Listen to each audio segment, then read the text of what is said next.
남녘 땅에 유채꽃이 흐드러지게 피었습니다. 신문과 텔레비전은 여행을 떠나시라 부추기고 가는 김에 이런 음식 드셔보시라 유혹합니다. 그러나 이 지역에 사는 농민들에게는 이제부터 바쁘게 되었구나 하는 신호가 되죠. 유채꽃이 한창이면 자운형꽃도 온 들판을 붉게 뽀얗게 물들입니다. 도시 근교에 저런 꽃밭이 펼쳐져 있다면 사진들 찍느라 정신없겠지만 안타깝게도 저 꽃들은 가장 아름다운 시기에 꺾이고 맙니다.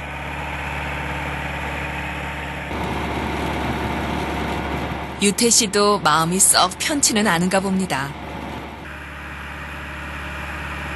그러나 이곳에서 피어난 꽃들의 운명은 사람들 눈길 한번 못 받은 채 산산이 부서져서 천연 비료가 되는 것이죠.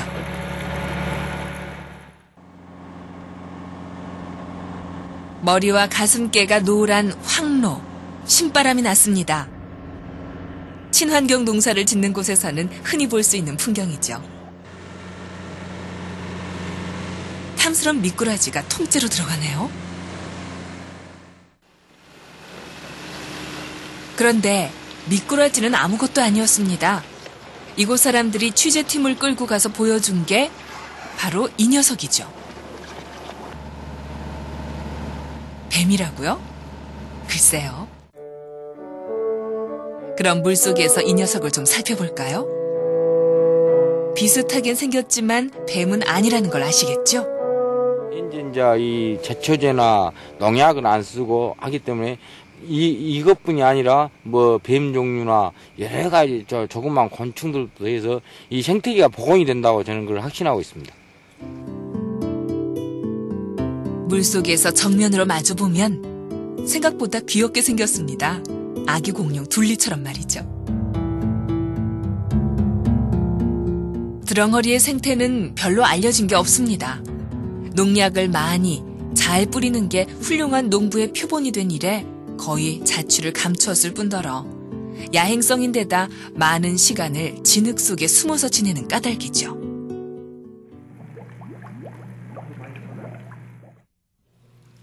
모판을 만들기 전에 해야 하는 작업이 바로 이 벽시 소독. 예를 들어서 만든 키팅. 일단 모를 건강하게 키우고 이제 병충해 예방에 요거 좀 더 다른 것보다 면역성이 더 강해져. 이놈으로 키팅으로 해갖고 동자를 소독하면. 일반 농약 성분을 풀어서 벽시를 소독하는 것보다 개껍질 추출 미생물인 키틴용액에 벽시를 담궈 놓는다. 그러면 병충해를 잘 예방하고 씩씩하게 자란다. 이른바 키틴 미생물 친환경 농법입니다. 과연 유태 씨 말대로 벽시에서 어린 모가 씩씩하게 올라오고 있지 않습니까? 아주 당차 보이는군요.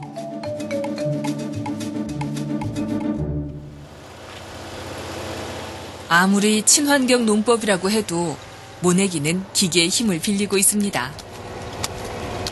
모내기 로봇을 연상시키고 줄만 잘 맞춰주면 예전에 10사람이 하루 종일 해야 할 일을 반나절에 뚝딱 해치우고 맙니다.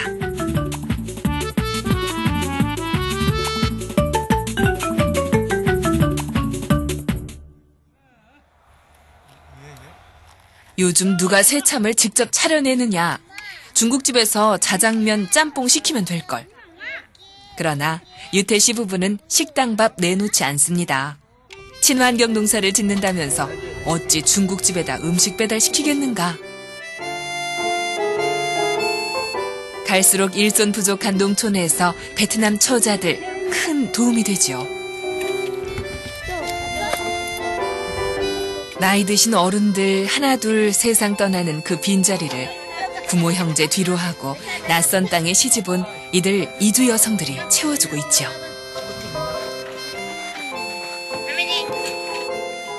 친환경 농사는 사람 손이 많이 가야 하죠. 싱싱한 피를 수혈한다는 게 바로 저런 모습 아니겠습니까? 베트남에 봐봐, 지은아 어때? 이모 어때? 유태 씨 부인은 이 처자들 도움이 절실하고 베트남 세댁들은 큰언니처럼 따릅니다. 여기 언니 맨날 밥해요. 반찬해요. 밥해 맨날 밥해요. 이래요. 장수 많이 해요. 언니 혼자요. 모가 쑥쑥 올라오기 시작하면 유태 씨 아침 일찍 논두렁 살피는 게 일과입니다.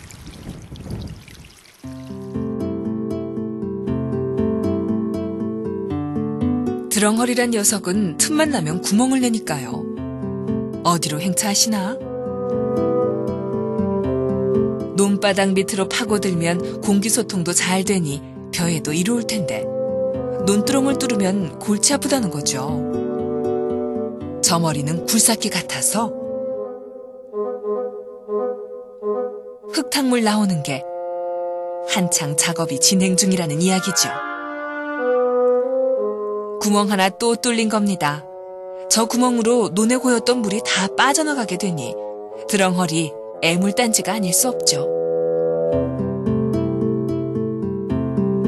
끈질기게 지켜보고 있으면 가끔 대낮에 이 녀석을 볼 수 있는데 그건 드렁허리가 입을 밖으로 내밀어서 공기 호흡을 하지 않으면 생명을 유지할 수 없기 때문입니다.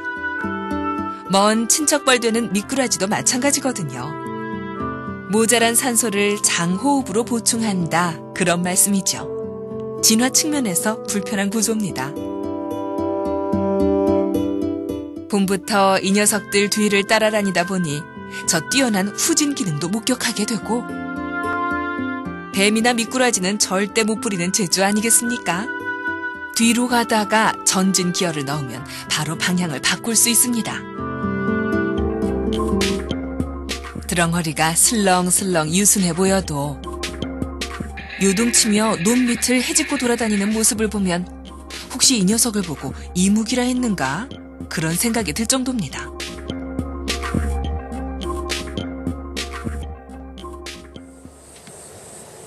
논에 사는 모든 생물들은 밤무대를 좋아합니다. 사람도 새도 잠이든.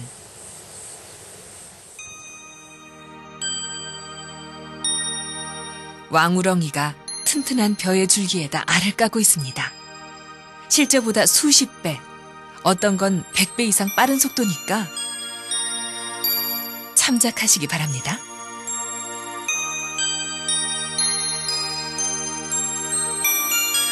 사실은 굉장히 느린 속도거든요.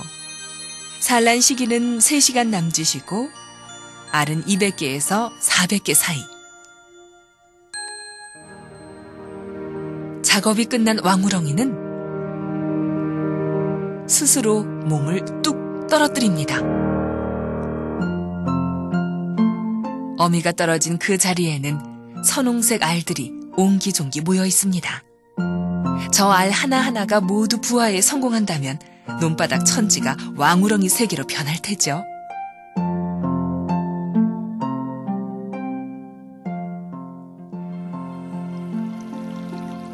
드렁허리가 이무기 저리 가라 설치고 왕우렁이 알들이 포도송이처럼 매달리는 그런 환경이란 어떤 곳일까요? 수심 20cm. 비록 얕으나 찬찬히 들여다본 사람 없는 비밀스런 장소입니다. 그곳에 저 떼거리들은 뭐죠? 제주도나 태평양 바닷속만 풍요로운 게 아니라 물벼룩 몰려다니는 논의 얕은 물 생태도 황홀하고 신기하기 그지없습니다.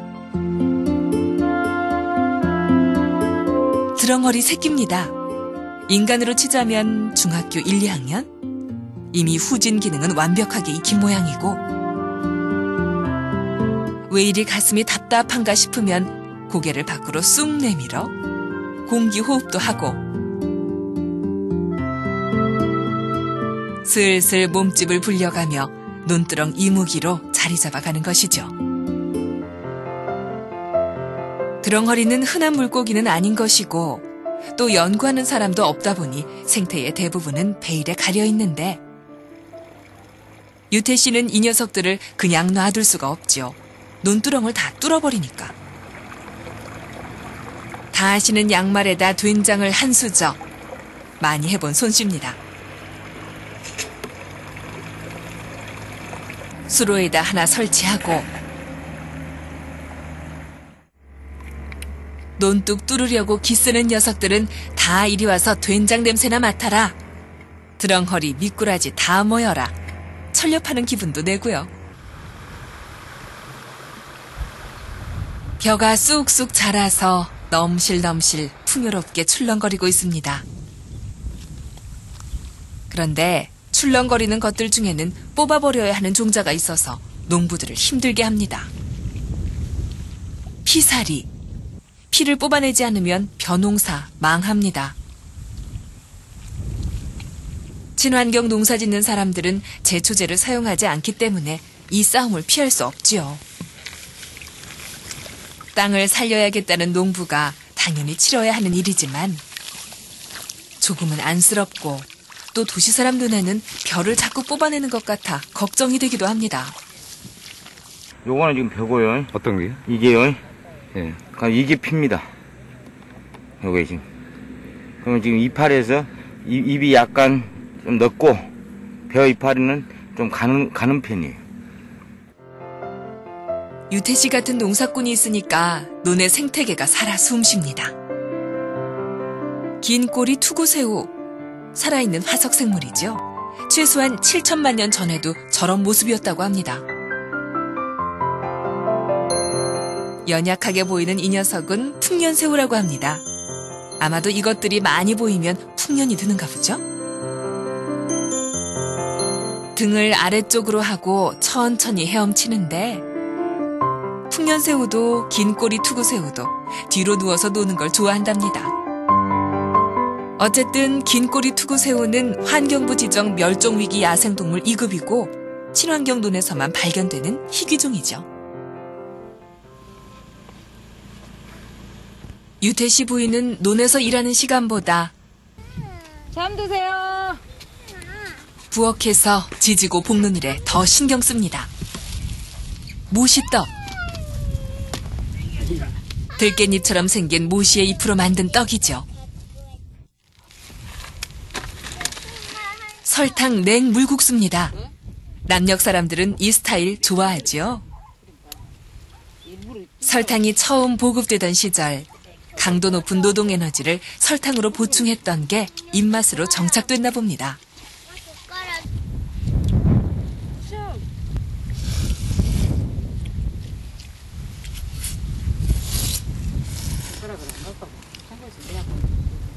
그래야지.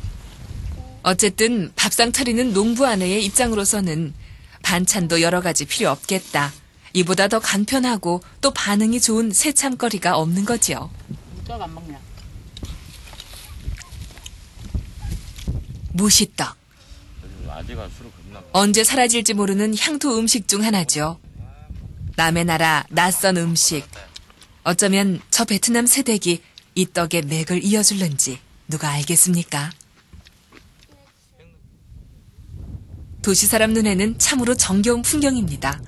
땅을 살리겠다는 마음이 얼마나 가상하고 고마운 일입니까?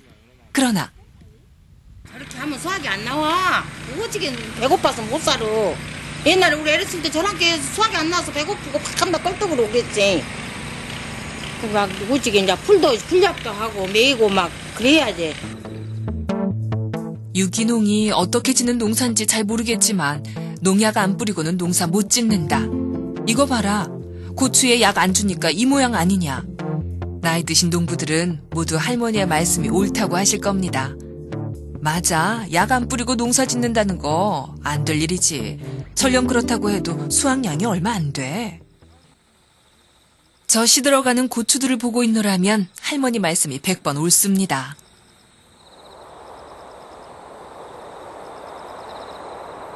저렇게 빠른 구름이 나지막하게 깔리면 비가 옵니다.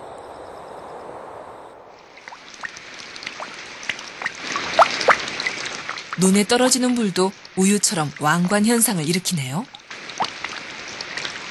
모자라도 지나쳐도 농부들 가슴을 멍들게 하는 비.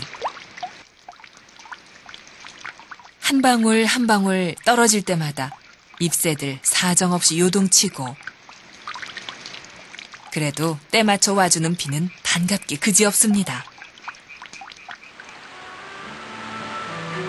흔쾌히 그 빗속을 뛰어들어가는 농부들. 오히려 햇볕 쨍쨍 내리쬐는 날보다 더 좋답니다. 땀에 젖으나 비에 젖으나 옷 버리기는 매 한 가지니까. 그래도 이런 날엔 논두렁 새참을 맛볼 수 없다는 게 좀 아쉽지요.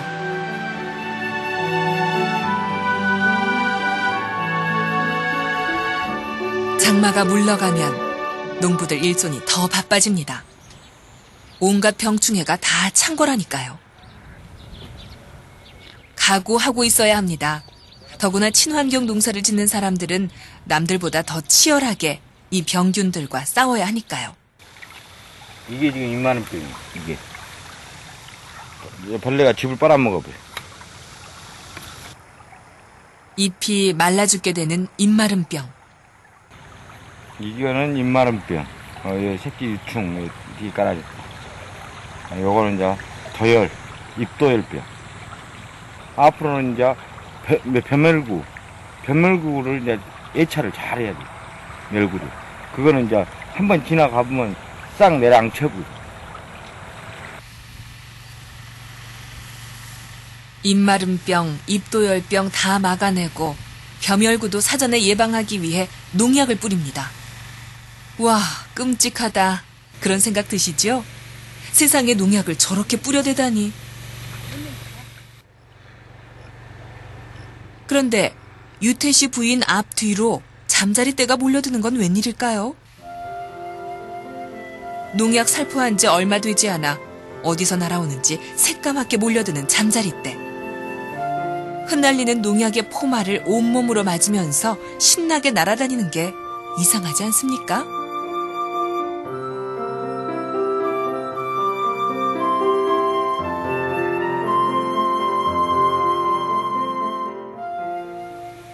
그런데 유태 씨, 농약 뿌리면서 마스크도 안 썼네요. 부인도 마찬가지고요. 농약 뒤집어 쓰면서도 웃고들 있습니다. 지금 유태 씨가 뿌려대고 있는 농약은 키틴 미생물 용액. 키틴이란 도대체 뭘까요? 게나 새우 껍질이 단단합니다. 이 자체가 키틴입니다. 그런데 이 키틴을 분해하면서 먹을 수 있는 미생물들이 지금 발견되고 있습니다. 그런데 일반적으로 병을 일으키는 곰팡이의 껍질, 즉 전공용어로 세포벽이라고 합니다. 곰팡이의 껍질, 즉 세포벽이 키틴으로 되어 있다는 겁니다. 그러니까 개 껍질을 분해하는 미생물이라면 곰팡이의 세포벽도 먹어치우지 않겠느냐. 그런 발상에서 연구하고 개발한 것이 바로 키틴 미생물 농법. 그다음에 일반적으로 충의 알들이 키틴으로 되어있고 있습니다. 다시 말해서 개 껍질에 새우 껍질에 키틴을 먹을 수 있는 미생물들은 이 병을 일으키는 곰팡이라든가 이 껍질의 알을 먹을 수 있습니다. 다시 말해서 살아있는 병원성 곰팡이나 병원성 충의 알을 먹는다는 것은 즉 죽인다는 말입니다. 또 한 가지, 키틴 미생물 농약은 살충 효과뿐 아니라 천연 비료를 공급해주는 부가가치가 있다고 합니다. 또한 키틴 분해 미생물들이 이러한 것들을 분해하면서 나오는 어떤 대사 물질들은 많은 양분을 만들어냅니다. 키틴 미생물 농법이 탄생한 곳입니다. 김길용 교수는 미국 미주리 대학 유학 시절 시장에 가서 게를 사다가 기숙사에서 삶아먹곤 했는데 먹고 버린 게 껍질이 분해되는 걸 보고 아, 이거다. 이 미생물이라면 농작물에 피해를 주는 해충들도 처치할 수 있겠구나. 지금 오른쪽에서 원을 이루며 세력을 넓혀가고 있는 것이 해충의 바이러스인데 왼쪽에 막대기처럼 떡 버티고 있는 키틴 미생물에게 압도당해 더 이상 증식하지 못하는 실험입니다. 더 확실한 실험을 보여드리도록 하죠. 꿈틀거리고 있는 것들은 뿌리혹 선충. 왕성한 활동을 보이고 있는 저 무리에 키틴 미생물 용액을 투입하면 어떻게 될까? 활동성이 조금씩 떨어지기 시작합니다. 눈에 보이지 않지만 키틴 분해 미생물이 선충의 껍질을 갉아먹기 시작했으니까요. 시간이 흐를수록 움직임이 더욱 완만해집니다. 이 단계에서 이미 움직이지 않는 놈들도 보이기 시작하고 나머지 꿈틀거리는 놈들도 곧 숨이 넘어갔습니다. 키틴분의 미생물은 선충을 완전히 박멸했을 뿐 아니라 저 찌꺼기들을 농작물에게 비료로 서비스한다는 것이죠. 좀 전에 어떤 할머니께서 고추밭을 가리키며 농약 안 주고는 농사 못 짓는다고 말씀하셨지만 이분들은 농약 사용 전혀 안 한 채 오로지 키틴 미생물 용액만 뿌리고도 대성공! 예, 월수감냐면 가피가 뚝 빠지고 잎사귀 뚝 빠지고 건강한 상태가 지금 나무를 보면은 되기 때문에 절대 병충해가 올 수 없는 키틴 농법은 식물을 건강하게 만들더라. 면역력이 좋아지니까 생산도 많이 늘어나더라. 그래서 어느 정도나 늘어났냐고 물었더니 한 20% 증가했다고 그렇게 보면 됩니다. 고추는 주로 껍질을 먹기 때문에 친환경 농법이 더욱 요구되는 작물이죠. 그런데 키틴 농법으로 병충해 다 물리쳤다. 그리고 저 두꺼운 화피 좀 보시라.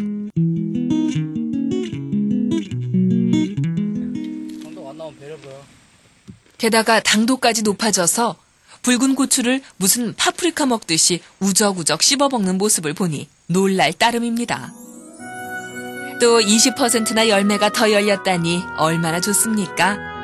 이 동네 고추 농사는 일거삼득 신바람이 나는 모양입니다.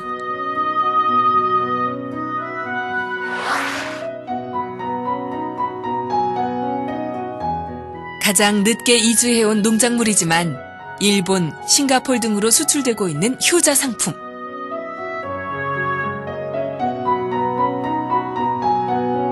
파프리카는 비타민C가 많기로 소문난 채소지요. 토마토의 5배, 레몬의 2배나 된다니까 이 세상 채소 중에서 가장 많이 함유하고 있다고 우겨도 괜찮습니다. 빨강, 노랑, 주황색 파프리카에 새송이 버섯을 곁들이면 보기에도 아름다운 파프리카 샐러드가 탄생하고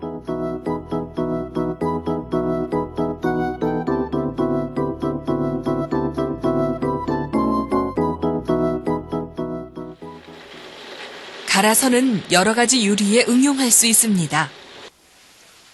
꾹꾹 눌러서 맑은 물이 나오면 우선 주스로 그냥 마셔도 좋지 않겠습니까?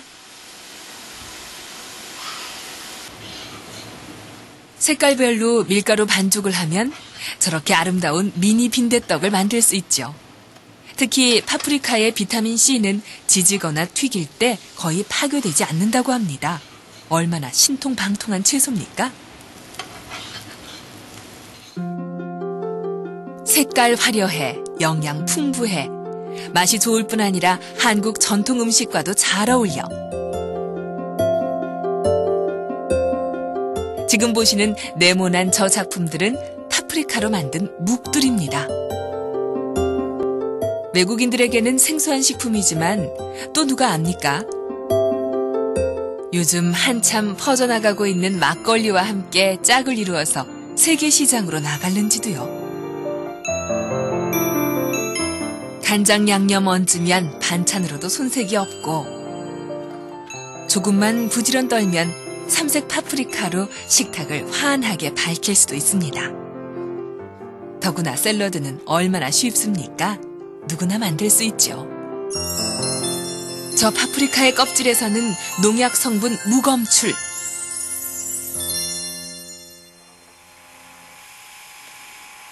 딸기도 제법 농약을 많이 뿌려야 하는 채소입니다. 조금만 방심하면 곰팡이가 덮치고 연약한 과피가 무너져 내리기 때문이죠. 귀농한 젊은 농사꾼 진호환 씨가 딸기에다 키틴 미생물 용액을 뿌려주고 있습니다.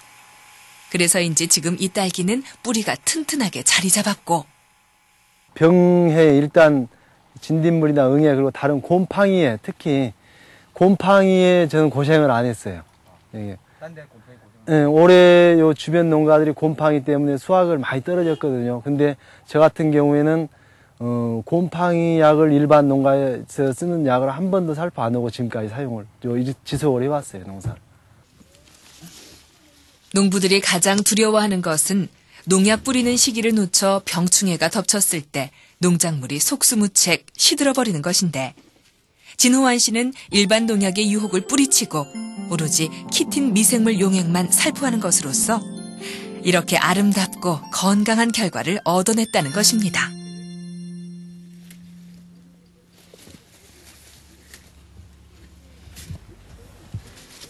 부인 김미경 씨의 얼굴에도 딸기보다 환한 웃음꽃이 피었습니다. 이제는 오히려 이웃 농가들이 찾아와서 이 집은 농약도 뿌리지 않고 농사 짓는다는데 어찌 이리 딸기가 탐스럽다냐, 부러워한다니. 이들 부부는 친환경 농사의 보람이 2배랍니다. 이런 딸기야말로 그냥 갈아 마셔도 좋고 잼을 만들어 놓았다가 두고두고 빵에 발라 먹으면 좋지 않겠습니까?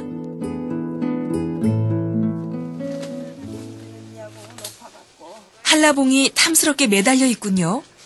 가지가 찢어질 듯 하다는 게 저런 형상을 두고 하는 말인가 봅니다.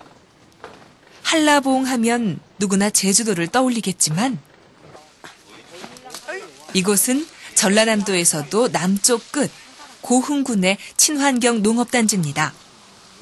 제주도에서만 되는 줄 알았더니 이제 육지에서도 재배가 되는구나 신기해하는 사람들로 농장은 연일 북적거린다고 합니다. 이곳을 찾는 사람들 중에는 친환경 농업 관계자들이 대부분이지만 제주도 분들도 많다고 합니다. 그리고 놀란다는 거죠. 어떻게 본고장 한라봉보다 더 탐스럽게 키웠느냐.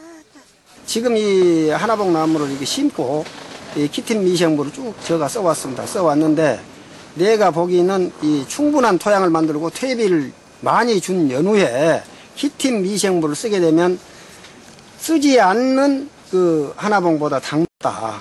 또 과도 더 크다. 그리고 병해충 방제도 효과적이다. 그리고 이런저런 효과를 뛰어넘는 가장 큰 보람은 나도 기분이 좋지만 드신 분들도 안전한 먹거리가 있구나. 안심하고 먹었구나. 또 사 드신 분들도 행복할 거 아닙니까? 예, 소비자가 행복하면 생산자도 행복하죠. 과일 농사 짓는 분들은 다 알고 계십니다. 농약 제일 많이 뿌리는 과일이 뭐냐? 사과라고 대답하죠. 사과입니다. 이곳은 농약 대신 키틴 미생물을 살포하는 사과밭. 일반 과수원의 사과는 허구한 날 농약을 뒤집어 쓰고 산다 해도 과언이 아닐 정도로 뿌려대지만 이곳에서는 농약 살포 안 하고도 이렇게 주렁주렁 사과 풍년입니다. 최신형 농약 살포차로 농약이 아닌 키틴 미생물 용액을 뿌려주고 이따금 석회를 공급해주는 게 전부인데도 이 농장 사과는 이렇게 탐스럽고 벌레 먹은 흔적도 찾아볼 수 없습니다.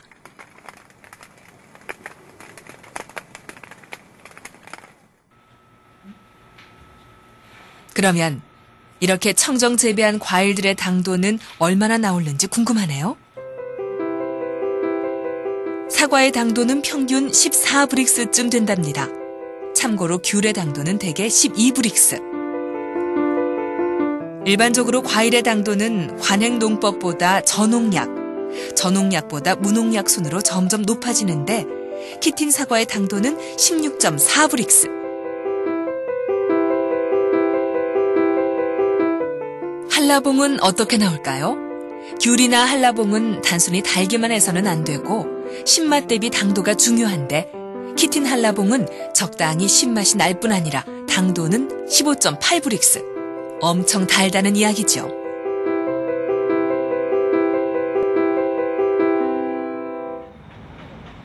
그러면 좀 더 전문적인 분석으로 들어가 볼까요? 취재팀은 키틴 미생물 농법으로 재배한 농산물들이 어떤 기능성을 갖고 있나 서울대학교 이영순 교수팀에게 실험을 의뢰했습니다. 실험은 세 분야로 나누어 4개월 동안 진행되었습니다. 1. 항산화, 항암 효능. 2. 잔류 환경 호르몬. 3. 당뇨병성 신장 손상 예방 효과. 이 중에서 항산화와 항암 효능을 살펴본다면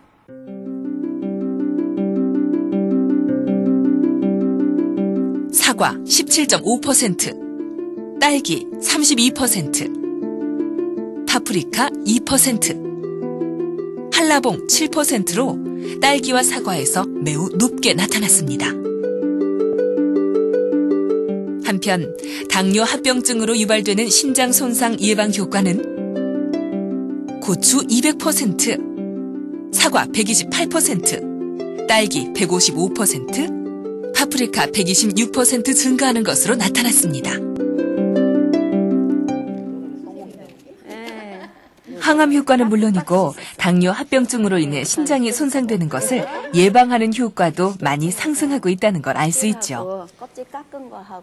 그런데 그런 좋은 효과가 과일의 속살보다는 껍질 쪽에 더 많고, 그래서 농약 뿌리지 않아야 그 좋은 껍질을 마음 놓고 먹을 수 있다, 그런 얘기가 되는 거죠. 피부에 잡티를 없애시려면 껍질째 드셔야 돼. 그러니까 손님 오셔서 과일 대접할 일 있으면, 또 그 과일이 친환경 농법으로 기른 것이라면 잘 씻어서 껍질째. 그러니까 이 사과 같은 경우에는 뭐 안토시아닌, 뭐 폴리페놀, 요새 과학자들이 항암제로 다 추출하는 그런 성분들이 많이 있기 때문에 사실 우리가 껍질째 사과만 이렇게 딱 먹어도 나는 오늘 지금 뭐야 항암제를 먹고 있는 거죠.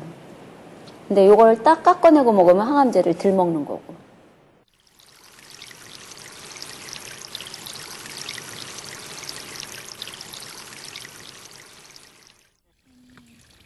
친환경 농사는 우리 몸을 건강하게 해줄 뿐만 아니라 우리가 발 딛고 사는 땅은 물론이고 숨쉬는 공기까지 두루 영향을 미치고 있다는 사실입니다.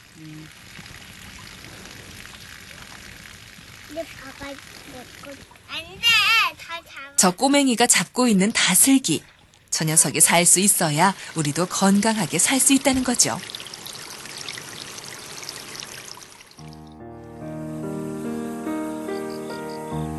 키틴 미생물로만 키우는 위유태 씨 논에서는 밤마다 수많은 생명들이 태어납니다.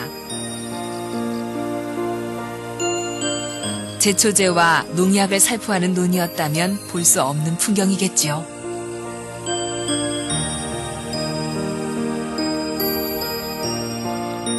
비가 때맞춰 내려주었겠다. 따가운 햇살이 알맞게 쏟아지면 벼의 일생은 청년기에서 장년기로 접어들게 되고,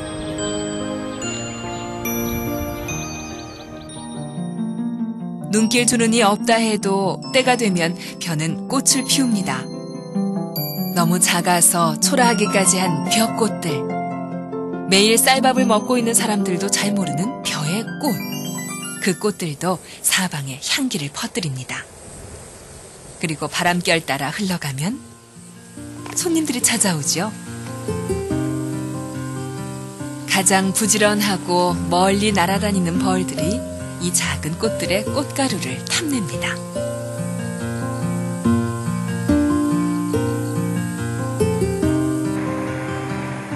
벌은 그렇다 치고 이 친구 무당벌레까지 꽃가루를 탐낼 줄은 몰랐습니다. 벼꽃은 비록 작으나 무당벌레에게도 꽃가루를 공평하게 나눠주는데,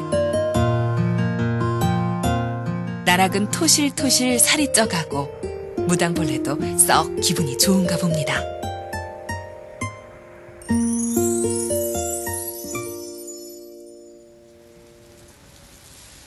눈부시게 푸른 하늘은 가을이 왔다고 소리치는 것 같습니다.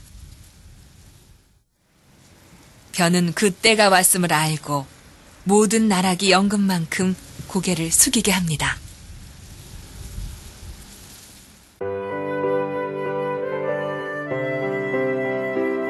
넘실대는 황금 벌판은 우리를 풍요롭게 해주지만 저곳에는 농부의 땀과 고뇌, 분노, 서름, 그리고 작은 희망의 조각들이 골고루 섞여 있다는 걸 우리는 알아야 하지 않을까요? 저 쌀알 한 톨 한 톨에 유태 씨의 땀과 농부들의 눈물이 서려 있습니다. 유태 씨 안사람의 꿈과 농부들 부인의 희망이 새겨져 있죠. 나락을 처음 수확할 때쯤 가장 맛있는 생선은 전어. 잘 찍어 이게. 유태 씨 부인이 전어를 무칩니다. 햅쌀로 처음 짓는 밥에 함께 먹을 전어 무침. 오늘만큼은 한 해 농사의 고달픔을 깡그리 잊고 싶습니다.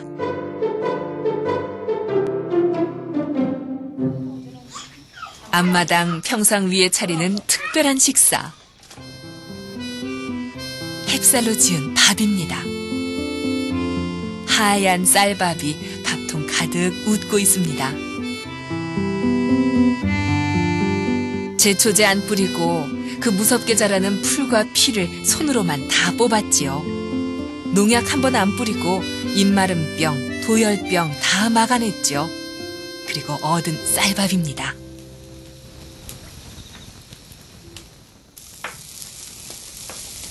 전어 몇 마리 사다가 반은 무치고 반은 숯불에 구우니 1년 농사 뒤풀이가 소박하기 그지없지만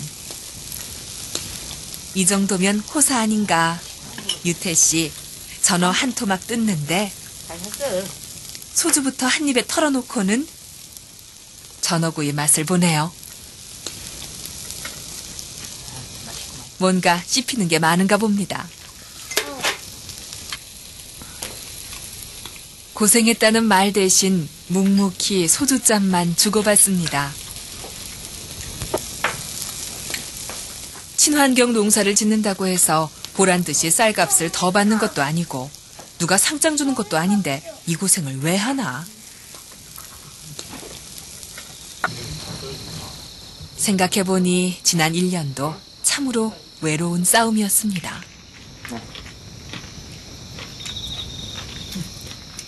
흔히들 친환경 농사는 후손을 위해서다, 이 땅을 살리기 위해서다라고 말합니다. 그건 사실이죠. 그런데 사람 골병 들고 빚은 자꾸만 쌓여가는 참으로 힘겨운 투쟁입니다. 언젠가는 이제 사람들이 알아주겠죠. 그걸 그 한 가닥 희망으로 친환경으로 가는 거예요. 그 한 가닥 희망으로.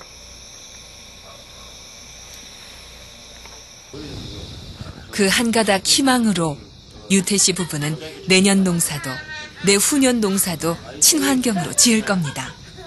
제초제는 결코 뿌리지 않을 것이고 농약도 살포하지 않을 겁니다.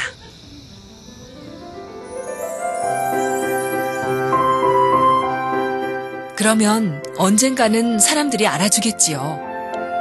이들 부부의 그 한 가닥 희망이 빨리 이루어지기를, 그래서 우리 모두의 식탁이 행복해지기를 기원합니다.